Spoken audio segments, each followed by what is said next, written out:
स्वागत है आप सभी का सोशल वॉइस हिंदी पर। मैं आपके साथ मुस्तफ़ा चौधरी और मैं इस वक्त मौजूद हूँ चौधरी इंदर सैन जी के पास। अभी 2-4 दिन पहले एक इकरा हसन के समर्थन में स्टेटस लगाए गए फेसबुक पर, सोशल मीडिया पर, टिकट को लेकर के आरएलडी के सिंबल नलके पर इकरा हसन को हरी झंडी मिल गई है चुनाव लड़ने के लिए। वायरल खूब हुआ, इकरा समर्थकों ने काफ़ी स्टेटस लगाए। उसके बाद फिर क्या होता है, अमीर आलम जो अपने लड़के नवाजिश आलम खान के लिए टिकट मांग रहे हैं, उन्होंने एक मीटिंग बुलाई और तमाम आरएलडी के नेताओं ने इस बात पर जोर दिया कि अगर सिंबल आरएलडी का होगा तो नेता भी आरएलडी का ही होगा। दूसरी तरफ चौधरी इंदर सैन जी ने भी एक इंटरव्यू दिया, मैंने देखा। चौधरी साहब भी हार जीत का समीकरण समझाते नजर आए कि कौन जीत सकता है, कौन हार सकता है। तो इसी संबंध में बात करेंगे चौधरी साहब से। आखिर अमीर आलम के यहाँ मीटिंग होना, इकरा हसन का स्टेटस लगना और चौधरी साहब का फिर जीत का समीकरण समझाना, कुछ तो होगा। चौधरी साहब, बहुत बहुत स्वागत है आपका। धन्यवाद मुस्तफ़ा चौधरी जी। सोशल वॉइस का भी बहुत बहुत धन्यवाद। जी, क्या चल रहा है? जैसे जी, अमीर आलम ने मीटिंग ली कि टिकट आरएलडी के अगर सिंबल पर लड़ा जाएगा तो नेता भी आरएलडी का ही होगा। दूसरी तरफ आपने भी चुनाव के हार जीत का समीकरण समझाया। टिकट फाइनल अभी किसी का हुआ या कयासबाजी सिर्फ ओनली? आपने पूछा क्या चल रहा। आज तो हवा तेज चल रही जी। और सूरज भी सख्त है। नू पता नहीं पाला पड़ेगा कि धुंध आवेगी कल को। राजनीतिक गर्मी कितनी है? गर्मी तो राजनीति में भी अगर ओट में बैठो अब जो सूरज की तो गर्मी लगेगी। जी जी। और जब मैदान में जाओगे तो सर्दी लगेगी। नहीं, तो मैदान में तो चुनाव में पसीना आ जाता है फिर। नहीं, सर्दी लगे ठंड में जम भी जा। जी। कौन स्टेटस लगा रहा वो उसका मसला है, उनके समर्थकों का मसला है। आपके अमीर आलम साहब की मीटिंग वो लोकदल की अपनी अंदरूनी बात है, तो उनके ऊपर मैं क्या टिप्पणी करूं भाई। स्टेटस के ऊपर क्या टिप्पणी करूं। समर्थक किसी का भी, जो किसी का समर्थक होगा वो इसका स्टेटस लगा सके, लेकिन टिकट अभी किसी का कोई आधिकारिक रूप से नहीं घोषणा हुई। ये क्यासबाजी है। मैं पहले भी कह चुका कि अखिलेश जी जो हमारे राष्ट्रीय अध्यक्ष हैं, अखिलेश यादव जी, और राष्ट्रीय लोकदल के जयंत चौधरी जी, इन दोनों के बीच में बातचीत हुई थी। भाई रुद्रसेन भी वहां थे लखनऊ में उस दिन। बातचीत जो हुई इनकी, तीसरा पंछी उनके बीच में भी था। अब है हो सके इनमें से जो भी यहाँ से सोशल उस पर वायरल हो रहा हो या कहीं पे भी वायरल हो रहा हो, इनमें से कोई उनके बीच में हो समझौता कराने में कि भाई 7 सीट कौन कौन सी है, हर कैंडिडेट कौन कौन है। नहीं, अखिलेश जी ने और जयंत जी ने तो सीट शेयरिंग कर ली, 7 सीटें ऐसा है कि आरएलडी को दे दी गई। लेकिन जो क्षेत्र के नेता हैं, क्योंकि दावेदार काफ़ी हैं और आप इस बात से इनकार नहीं कर सकते, क्योंकि आरएलडी का और सपा का गठबंधन है। तो जो निचले स्तर के नेता हैं, निचले स्तर का जो चुनाव लड़ना चाहते हैं, उनमें सामंजस्य नहीं है शायद। नहीं, निचले स्तर के नेताओं से क्या बात बनेगी। ये तो जो उच्च स्तर के दो नेता वही तो बताओगे कौन कहाँ लड़ेगा कहाँ नहीं, नहीं, फिर किसके ये हिस्से। बात क्यों आई कि आरएलडी का नेता होगा तो सिंबल भी आरएलडी का ही अबे होगा? बता भाई, मैं कोई किसी को रोक दूंगा कहाँ से आई कहाँ से नहीं आई। ये तो है ल्या, तुम अपना छाप के घेर दो। अब भाई वहां तो आई सूत्र बता रहे हैं, बस सूत्र लिख दो आखिर में। अब ढूंढते रहो उस सूत्रों को कहाँ से है नहीं कहाँ नहीं है, तो इसको कैसे बता देंगे। आपने भी कहा है कि देखो, अगर जीतना है तो टिकट किसको देना चाहिए, इस तरह की बातें आपने भी की। इसका मतलब टिकट किसी दूसरी तरफ जा रहा है, ऐसा आपको लगा हो शायद। नहीं, ये तो आप ही तो कह रहे। नहीं, मैंने आपका इंटरव्यू सुना जी। नहीं, इंटरव्यू ध्यान से सुना आपने। जी। बताओ क्या सुना। उसमें आप जीत का समीकरण बता रहे हो उसमें, कि भाई किसको टिकट देकर कितना वोट मिल सकता है, चुनाव हिंदू मुस्लिम हो सकता है, इस तरह की बातें शायद उसमें। नहीं नहीं, शायद शायद ना लगाओ। अगर है पहले सही सुनो और फिर तब जी, उसका सही जवाब दो। हिंदुस्तान 9 पे ऐसा ही था। नहीं नहीं क्या था, और चलो आप बता दो नहीं, अगर। आप पहले इंटरव्यू सुनना और फिर उसके बाद जो है हमसे पूछना क्या था क्या नहीं था। उसमें ये थी, सीधी सी बात थी जब आपने हिंदुस्तान 9 सुना जी। चैनल, तो उसी इंटरव्यू को रिपीट कर लेना अपने चैनल पे। नहीं, ऐसे थोड़े ना कर सकें जी। तो फिर आप हिंदुस्तान 9 के चैनल के आधार पे अगर भाई शायद उसमें सुना, तो फिर मेरे से क्यों सवाल कर रहे हैं? नहीं सर, आपको तो शायद जानकारी में है ही सब कुछ। नहीं, मेरी कहाँ जानकारी, मैं कौन सा किसी पार्टी का राष्ट्रीय अध्यक्ष हूँ? चलो खैर, छोड़ते हैं इस बात को। आप चुनावी दौड़ में तो हैं, टिकट के दावेदार हैं, आप आश्वस्त भी हैं। कितने आश्वस्त हैं? टिकट के दावेदार, अपनी दावेदारी मैं पहले भी कह चुका, आपने भी पहले इंटरव्यू लिया था। जी। दावेदारी सभी की है, सभी रखते हैं, एक का फाइनल हो जा, बाकी सब अपना वो रह जा। देखने की बात यह है, अखिलेश यादव जी ने भी कहा है, जयंत चौधरी जी भी कह रहे कि जो बीजेपी से फाइट कर सकता है चुनावी मैदान में, उसी को उतारा जा सकता है। आप जाइए, आम मुस्लिम में क्या जानकारी है बताइए, क्या कहना है उनका कि टिकट किसको मिलना चाहिए? जो जिसका समर्थक है उसी का बोलेगा। जो आपके नहीं नहीं, समर्थक है, आम आम मुस्लिमों में भी आपके समर्थक नहीं हैं। नहीं, आम मुस्लिम क्या कह रहा है उसे छोड़ दो, यहां से वहां तक आम मुस्लिम क्या कहता है, क्या कहता है? बताओ आप। नहीं, मैंने तो बताया जो जिसका समर्थक है उसी की कह नहीं रहा नहीं है, नहीं, जो आपके समर्थक को समर्थक छोड़ हैं। दो, कार्यकर्ता को छोड़ दो, मैंने कहा आम मुस्लिम क्या कहता है? मुस्लिम तो कल मनीष चौहान जी की यात्रा निकली, एक तिरंगा यात्रा, गंगो अनाज मंडी से संगठेड़ा के बीच बड़ा जनसैलाब था मुस्लिमों का। अब बताओ क्या कयास लगा सकते हैं? फिर जब क्यास नहीं लगा सकते, अरे उधर वो जा रहा, तो आप ही अंदाज लगा लोगे फाइट कौन कर सके?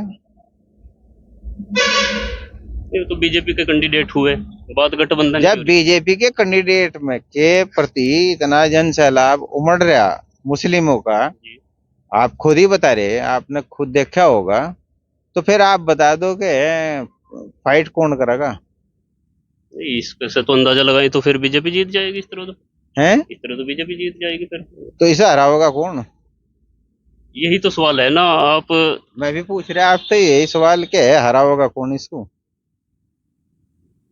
जब जन सैलाब तो उमड़ गया उसके उसमें, फिर नहीं, हरा होगा कौन? जन सैलाब का मतलब ये भी नहीं होता कि जिधर जन सैलाब हो गया वो एक तिरंगा यात्रा थी एक। और मनीष जी से मेरी बात भी हुई इंटरव्यू, उन्होंने कहा कि ये कोई राजनीतिक यात्रा नहीं थी, ऐसा भी तो बोला 26 जनवरी तो पहले भी थी, जी। 15 अगस्त भी आई, हम्म। पहले भी निकली गई इस तरीके से। नहीं, उन्होंने कहा कि ये तो हर साल निकालते हैं हम, पिछली बार शामली निकाली थी, उससे पहले कांधला निकाली थी। मैं यहाँ की बात कर रहा, यहाँ भी निकलेगा। बस अब चुनाव रेस में है, मैं तो इसलिए गंगो को भी कवर करेंगे। तो स्वाभाविक सी बात है, वो भारतीय जनता पार्टी से है, तो वो अपने उसमें लोकसभा के उसमें वो अपनी दावेदारी रख रहे, अपनी प्रेजेंस दिखा रहे, अपना समर्थन दिखा रहे, तो उसके बारे में तो उनका अपना प्रयास है, लेकिन कौन फाइट करेगा? ये तो सपा के बताएंगे ना, वो तो बीजेपी की बात हुई। सपा से तो आप है ना, मैं थोड़े ना बताऊंगा जी। नहीं, हम तो गठबंधन से है, सपा लोकदल जी। का गठबंधन है। जी। राष्ट्रीय अध्यक्ष जी फैसला करेंगे, जयंत चौधरी किसके पास सीट है किसकी नहीं उनको है। मतलब उस क्यासबाजी की बात कर रहा है कि तीसरा पंछी कोई है वहां से। अब हम तो आश्वस्त हैं, उम्मीद है, आशा करते हैं, टिकट लिया हुआ है हम वहां से। मैंने पहले भी अपने तमाम इंटरव्यू जितने भी हैं, और हमारे साथ जनता का समर्थन नहीं है, समर्थक हैं हमारे, जो साथी हमारे हैं, उनकी इच्छा नहीं है, तो क्या फाइट कर लेंगे भाई, बिना ये तो साथियों बात के आप कैसे कर हर लेंगे? इंटरव्यू में बोलते ही हैं। हर इंटरव्यू में बोल जी। लूं, जनता जनार्दन है, टिकट तो कोई लिया हुआ है। अब बात जीत की है। बात तो यह है कि मैदान में लड़ाई कौन लड़ेगा, जो माहौल क्रिएट कर रखा है भारतीय जनता पार्टी ने आज के समय में, उससे मुकाबला कौन कर सकता है? तो कोई नजर आता है भाई जो बीजेपी को रोक सके यहाँ पे? सीधी सी बात है, जो 1.5-2 लाख हिंदू वोट लेके प्लस और मुस्लिम, और जो यही वोट जो है, तो वही तो बीजेपी को हरा सकेगा। अब 5.67 पहले मिले थे, इसमें 19 में बीजेपी को 11,20,000 में से, 11,15,000 में से 2014 में 5.65 मिले थे, 66 बीजेपी को। बाकी जितने भी कैंडिडेट हैं उनके सबके जोड़ के देख लो, जितनी बीजेपी है हार रही। 2014 में 1,60,000 मिले थे इसको, बसपा के कैंडिडेट को। 329 मिले थे समाजवादी के कैंडिडेट को। 42,000 मिले थे राष्ट्रीय लोकदल और कांग्रेस के गठबंधन को। बाकी सारे ही थे, हिंदू ही थे, छोड़ के एक को। इन सब के भी इकट्ठे लगा के तो भी बीजेपी जीत रही 14 में। तो पहले ही हथियार मेरी पहले सुनो, हथियार की बाद में सुन लियो आप। अब 2019 का चुनाव है। 2019 के चुनाव में 5,67,000 वोट मिले गठबंधन को, गठबंधन सपा नहीं बीजेपी को। बीजेपी गठबंधन को 4,74,000 मिले, जिसमें सपा बसपा और आरएलडी ये तीनों गठबंधन थे। ठीक है। 69,000 वोट मिले थे हरिंद्र मलिक जी को, जो कांग्रेस से थे कैंडिडेट। बाकी 5-5, 4-4, 2-2 हजार सारे हिंदू कैंडिडेट थे निर्दलीय। उन सब के भी जोड़ के अगर हम उसमें लगावे तो बीजेपी तो भी जीत रही 14,000 से। तो उसे कौन हरा सके? जो बीजेपी के वोटों में थे, जो बीजेपी के जबड़े में से हिंदू वोटों को निकाल के ले आ सके, वही तो फाइट करेगा। सीधा सा गणित है या नहीं है? और प्लस मुस्लिम। तो कौन है ऐसा, ऐसा नेता कौन है जो ऐसा बीजेपी के जबड़े में से वोट निकाले? कौन नेता है ये कोई सवाल नहीं है। कोई तो होगा गठबंधन में। कोई तो होगा, गठबंधन में बहुत से नेता हैं। मैंने ये बात बताई आपसे कि कौन है कौन नहीं है, ये अगली बात है। लोहा लोहे को इकट्ठे, सीधी सी बात है। 2018 बाई इलेक्शन में 56.5% पोलिंग हुआ था। हमारे साथियों ने पोलिंग को रोक दिया था, और आपके चौधरी अजीत सिंह जी और जयंत चौधरी जी वो गांव गांव में गलियों गलियों में घूमे। इधर हम नकुड़ में और गंगों में भाई रुद्रसेन और हम घूमे खूब। नकुड़ गंगों से ही 60,000 वोट हमने उसमें दिलवाए, बूथ वाइज है, कोई वो नहीं है। और तब जाके और पोलिंग को रोक दिया गया, तब जाके जो बाई इलेक्शन में तबस्सुम जी जीते, वो जीत गई थी। तो ऐसी कंडीशन दोबारा नहीं आ सकती फिर? भाई कंडीशन क्या थी इसमें? नहीं, अगर आज उनका टिकट हो जाए उस घराने का, नहीं, तो अगर आप भी गठबंधन में है तो मेहनत तो आज आप भी फिर भी करेंगे, या आपका हो जाए तो उन्हें करनी पड़ेगी, करनी चाहिए। जब ये अगर हट जाएगा जी बता देंगे। ये भी तो अगर मगर है, किंतु परंतु है। ये भी तो सीट संख्या ही हुई, ये तो नहीं फाइनल हुआ है कि कौन सी सीट किस पे है किस पे नहीं है। तो क्यासबाजी है।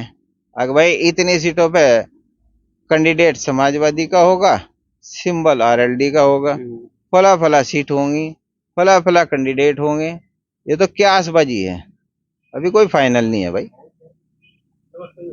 आपने कहा लोहा लोहे को काटता है, तो चुनाव तो पूर्व में भी हुए हैं, आप पे भी विश्वास जताया और जगह भी लड़े हैं, तो ऐसा तो नहीं हुआ कि लोहे ने ही लोहे को काटा हो? अच्छा, लोहा लोहा नहीं काटता? नहीं, ये कहो, ये राजनीति में हर चीज चरितार्थ नहीं होती, ऐसा तो शायद। क्यों भाई? वो आपके अनुसार है, हमारी राजनीतिक है, इसको राजनीतिक भाषा के रूप में है, सोचो, समझ गए? तो आप सीधा सीधा के हिंदू कैंडिडेट आ जाए और प्लस में सपा और ये सब वोट मिलकर प्लस वोट बन जाए, ये इशारा ही होगा ना आपका? क्या मुस्तफा बात कर रहे हैं? सारी बात क्लियर कट कह दी, स्पष्ट कह दी, और क्या कहलवाना चाहो तुम बता दो भाई। दर्शक दरअसल बहुत सी बातें नहीं समझ पाते, इसलिए। दर्शक इतने ना समझनी है, आपसे भी ज्यादा समझदार हैं दर्शक। नहीं, मेरे से तो ज्यादा है। हाँ। फिर मुझे ही ना समझ मान कर मुझसे ही समझा दो। नहीं नहीं, तुम्हें फील्ड में घूमो और समझने की कोशिश करो। तो अगर पूर्व के आंकड़े देखें हम, आपने बाई इलेक्शन का तो खुद आपने जिक्र किया, 2009 में भी शायद तबस्सुमी जीत गई थी। बसपा की सरकार थी। जी। कितने परसेंट पोलिंग हुआ था? सहानुभूति थी। नहीं। थी सरकार बसपा की जी जी। 2009 में। तो बाई इलेक्शन में 2018 में सहानुभूति मरगंगा सिंह के साथ भी थी, बावजूद उसके भी हार गई थी। नहीं नहीं, उसका हमने बता दिया, बाई इलेक्शन 2018 का हमने दे दिया, बता दिया कि किस आधार पे किस तरीके से जीती गई थी। तो टिकट लगभग आश्वस्त पूरे हैं आप? आश्वस्त तो होना चाहिए, आशा उम्मीद तो रखनी चाहिए। परमपिता परमेश्वर पे भरोसा होना चाहिए। जनता जनार्दन है, जनता जनार्दन है, यानी जनता प्लस परमपिता परमेश्वर। ले आओ तो टिकट तो ले आओ, कोई भी ले आओ, भरे निर्दलीय भरे। आप 2022 का चुनाव लड़े थे, उसमें आपको भरपूर समर्थन मिला था, जो सपा का बेस वोट माना जाता है मुस्लिम। तो 2024 के चुनाव में भी आप आश्वस्त हैं कि मुस्लिम भरपूर स्त्री मिला? कितना मिला था मुझे मुस्लिम 2022 में? आप पिछला जिक्र कर रहे, जी। किस पूर्वाग्रह से कर रहे, किस तरह कितना मिला था मुझे मुस्लिम, बताओ आप। हमारे यहाँ आंकड़े से तो लगभग 80% वोट मुस्लिम सपा समाजवादी कितना के। वोट है यहाँ से मुस्लिम? 1 लाख प्लस ही है। हैं? 1 लाख प्लस। तो कितना मिल गया मुझे? आपने जोड़ा तो होगा ही। आप हम तो बताओ मोटा ना। मोटा बता रहे हैं, 80% के लगभग मुस्लिम वोट आप आपको बताओ मिला कितने होगा। परसेंट पोलिंग हुआ? कितना हुआ था? बताओ। 60 प्लस हुआ था जी। तो 60 प्लस में आया, कितना वोट पोल हो गया मुस्लिम का? करीबन 90,000 के आसपास के आंकड़े लगाते हैं। 90,000 के हो गए। इसको कितना मिला? आंकड़े ही तो लगा रहे तुम, नुमान मसूद को। आंकड़े ही तो लगा जी रहे। आंकड़े। आप मेरे से एक बात बताओ, पिछले लोकसभा चुनाव उठा के देखो, जी ठीक है नहीं? उसमें देखो कि एक तरफा दो धारा चली, एक सपा की तरफ 14 में जी। और 19 में भी, और एक उसकी तरफ बीजेपी की तरफ। बीजेपी की तरफ। कितने वोट मिले थे यहाँ से सपा को, और कितने फिर अटके 19 में गठबंधन को मिले यहाँ से? नकुड़ में कितने मिले? और फिर बताना कि कितना वोट किसका है। ये आंकड़ेबाजी, अगर भाई हम सुनी सुनाई बातें कह दें, भूतवाइज आप लोग। आपसे बेहतर कौन जान सकता है? देखो आप आपने चुनाव न्यूज लड़ा, आपसे नहीं तो नहीं, बेहतर नहीं जान सकता कोई। आप न्यूज चैनल चला रहे, तो जब आंकड़े लो तो सवाल तब करना चाहिए, सटीक सवाल तभी हो। मैं ही पूछूं तुमसे, बताओ भाई कितना वोट है? जो वोट मुस्लिम मुझे मिलेगा उसी को तो कहूंगा, जो नहीं मिलेगा उसे कैसे कह दूंगा? बिल्कुल। जो मुखालिफ है, जो आगे पास झांकता भी नहीं, उसे कैसे कह दूंगा? नहीं, फिर भी मैक्सिमम तो कितना आपको मिला मिला। है इसको? मैक्सिमम तो आपको ही मिला होगा। नहीं, कितना मिला है ऐसे नौमान को? नुमान तो खुद बोलते हैं कि मेरे से मुस्लिम वोट मिला ही नहीं, अगर मेरे से मिल जाता तो मैं जीत अच्छा, जाता। मेरे तो नहीं बताओ, ये गंगो में किसको मिला? इसे किसका वोट मिला गंगो में? गंगों में तो मुस्लिम ही है ज्यादा। इसको कितना, जो भी मिला है, इसे किसका वोट मिला? कुछ दलित कुछ मुस्लिम। दलित बताइए कितना मिल गया, जाओ देखो, उठा के देखो किस पर गया दलित। गंगो कस्बे का बीजेपी पर गया। हमें बहुत अच्छी तादाद में मुस्लिम वोट मिला, हमें हिंदू वोट भी मिला। हिंदू वोट हमारा, हमें 42,000 हिंदू वोट मिला ये जो 2022 में। 2022 में। अब आप बूथ वाइज ढूंढ लो, अगर एक कम निकल जाए तो हम गुनहगार हैं। यानी 50,000 मुस्लिम बन गया। इलेक्शन राजनीति, ये जो चुनाव है रेते की दीवार है। ये जो नैरेटिव बनाने की कोशिश की जा रही, ये खामखा का मसाले के अलावा कुछ नहीं है। तो दोस्तों, ये थे चौधरी इंदर सैन जी, और इन्होंने अपनी बात बेबाकी से रखी। खैर, बने रहिए हमारे साथ और हमारे चैनल को सब्सक्राइब कीजिए। धन्यवाद।